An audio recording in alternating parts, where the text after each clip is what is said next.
Hey guys, how's it going? Welcome back to another video on the channel where today we've got another formation review. Checking out this 4-3-3-5, something that a couple of people have asked for recently, so we're going to be doing it today. And it is one of my favourite formations for sure. Recently I have been using the 4-2-3-1 narrow, but this is a formation that after today I'm going to be going back to this formation because it was phenomenal. So going into what makes this formation tick, starting off with the instructions, which for me are the most important thing. You've got to get the instructions right, and your personnel has got to be correct as well for all formations. But as I have said before, if you are a really good player, every formation can be made to look good, so do keep that in mind. Starting off, as always, we do goalkeepers. A lot of people don't know actually you can use the goalkeepers, but as always, comes for crosses, sweeper keeper. We've explained so many times before why we use that, so there's no need to explain that again. Now going into the fullbacks, as always, again, pretty much a staple of any of our fullback formations. I personally always recommend stay back while attacking. I don't see the need to use balance personally for me. I always find that I do get exposed when I use balance because I do like to play quite an aggressive style of FIFA, especially in the offensive phase. So for me personally, using my fullbacks on balance is not really an option because of my play style, and overlap is always what I use because especially use overlap. I don't get why people use inverted on the run types for me personally, because it just makes everything very, very narrow and just all the passing lanes are really compact, and there's just too many bodies if you use the fullbacks on invert. So it just to me it just doesn't feel very clean, and overlap means they're always on the outside of the wingers, and it just makes everything feel a little bit more open, which is a good and a bad thing, I guess you could say. But for me personally, that is always the way, and it just is super, super effective for me. I like to have, again, the back four in general is important because you need to have a really solid back four foundation. I don't like when my back four is all over the place. It's very, very difficult to defend if you've got a centre back up here, a full back all the way up there. It then just creates so many more issues. If you know that you've got a solid back four, irrespective of what's going, before that, your back four has got to be solid, and that's the thing for me. Now for CDM, we've got Emmanuel Petit, who, at first is a very good CDM in the first place, but nevertheless, the player, we've got man mark on the defensive behaviour, as I've explained before. For me personally, I don't like cut passing lanes, especially if you've got like quite an aggressive CDM, which Petit is quite an aggressive CDM, which is obviously what I like to use. So cut passing lanes on an aggressive CDM like Petit would not be a good thing at all, because he's then just going to get dragged so far out of position and he's not going to be playing like a CDM. So if we use cut passing lanes on an attacking CDM, you're not going to stay back while attacking is quite irrelevant, and Petit does have high attacking work rate. So if we use cut passing lanes as well, he's basically not going to be even staying back while attacking. He's not even going to be playing as a CDM because he's going to spend most of his time higher up the pitch trying to intercept passes. So for me, man mark makes sure that he always stays and follows with a runner, which means stay back while attacking is going to be, he's going to listen to his stay back while attacking because he's not going to be going for forward. Now the two central midfielders are probably the most important players in this formation in my opinion. Now they are doing two different jobs, the instructions. Now we've got balanced attack on Vidal. Now the thing that I've stressed with this going forwards, you want to have your most attacking midfielder with the other set of tactics that we're going to show. So this is kind of your least attacking midfielder. So your attacker that's maybe got the worst dribbling, the worst shooting, the worst passing, needs to play in this position. Stay on edge of the box is important because you don't want to get too many players going forwards, as we'll explain further into the tactics. But this guy wants to really be just kind of a proper box-to-box mid. So he wants to attack and he wants to defend. That's his role, because you've got Petit, who's going to stay back while attacking. You've got this midfielder. It doesn't matter if it's the right or the left centre mid, but you've got this midfielder. You need one of your midfielders to do a bit of both. So he's going to do a bit of defending and he's going to join in the attack.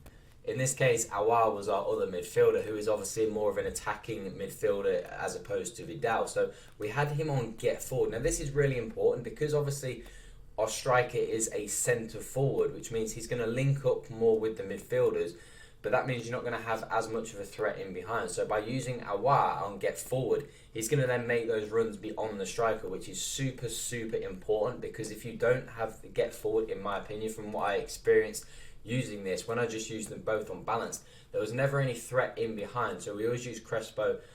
We did end up using Crespo on getting behind, but having Awar on get forward as well, it meant that he was able to link up a lot better with Crespo and make those runs beyond, which is super important. Get into the box as well, because he's playing more as an attacking midfielder, he needs to get into the box. Now onto the wingers. Now On the wingers, we've got cut inside for chance creation.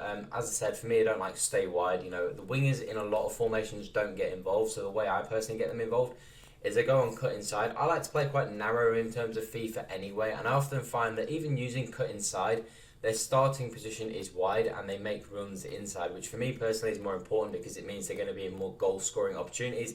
And because of the way I personally like to play, they link up really well. Lots of quick 1-2s. I'm able to use my skill moves that are really effective and be able to create lots of chances and score lots of goals. Getting behind, of course, if you've got quick wingers, which you should, and get into the box is super important because, as I explained before, you always want to have as many players, not an overcrowded amount of players in the box, but you do need to have a good amount of players in the box for me personally, because especially if you're someone that does like to attack, you know, in between the lines, it's always good to have, you know, Crespo, a Messi, a Wado, there's those sorts of players that are playing in those positions, so the winger, striker, and the other midfielder in the box there for a cutback, and you're more likely to pick one of them out. Now, an interesting thing, we didn't decide to use free roam. Now, I did try using free roam for a couple of games. You've known that we have tried free roam recently on a couple of formations. It doesn't work in this formation. It especially doesn't work in wingers because they start so wide.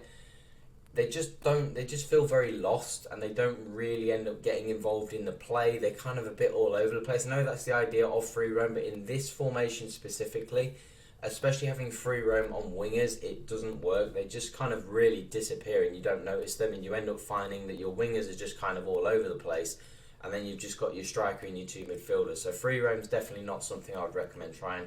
I would definitely keep it on cut inside. And then moving on to Crespo, we did end up sticking with stay central. Now we used getting behind. Now I initially used false 9 when we was using free roam, and that just as a whole setup just didn't work at all. Especially the thing about false 9, I don't think false 9 is needed. Now the reason why I used getting behind in the end is because Crespo is playing as a centre forward, or this player is playing as a centre forward. He starts a little bit deeper, so he links up better with the midfielders anyway. So you don't need him on false 9 to then drop even further. By him being a centre forward, his starting position is a bit deeper than a normal striker, which means he links up better with the midfielders anyway. Now, you don't want him to go false 9, because I find using false 9, he comes even deeper, and that's when you don't have any threat in behind. So I find using him on his position, which is just his normal centre-forward position, but then being able to use his getting behind means that he's initially a little bit deeper, so he links up with the midfielders, but still has that threat in behind now because you've told him to get in behind. So these set of instructions were absolutely incredible for me. And these are the tactics that I ended up settling on. Now, the thing is for me, as I said before, I don't change tactics really at all. The only thing I would try every now and again was press on possession loss. And that was good, that was effective. But for me, using balanced is always something I prefer. I don't find press works, especially if you're playing somebody who is a really good player. Like when you play someone, you go, okay, this guy's a good player. Playing press doesn't work because they know how to play around it. You know, you just play switch passes, play quick 1-2s, and you're able to get past the press easily. So I end up just playing balance works so well for this formation. This formation was insane. The thing that surprised me the most about this formation is defensively, it was so solid. I really did not concede many goals at all, but I still scored a bucket load of chances. So I'm definitely going to be using this formation this weekend. Probably going forwards in FIFA, this is going to be the formation I used. I loved it that much. 4-2-3-1 narrow is still a formation I'm going to have it up my sleeve, but I'm going to try this formation going forward because I felt it was so effective. It was really good. Offensively, defensively, in possession, it was great everywhere. So I definitely recommend you trying out this formation if you haven't. And I'm going to use it on the weekend league, and I'll let you guys know on our community page how we get on with this formation this weekend league. So if you want to see any more videos, whether that's FIFA experiments, tutorials, more formation vids, do drop a thumbs up and make sure you hit the subscribe button as well if you found this useful. But that is all for today, guys. Have an awesome day. I'm out.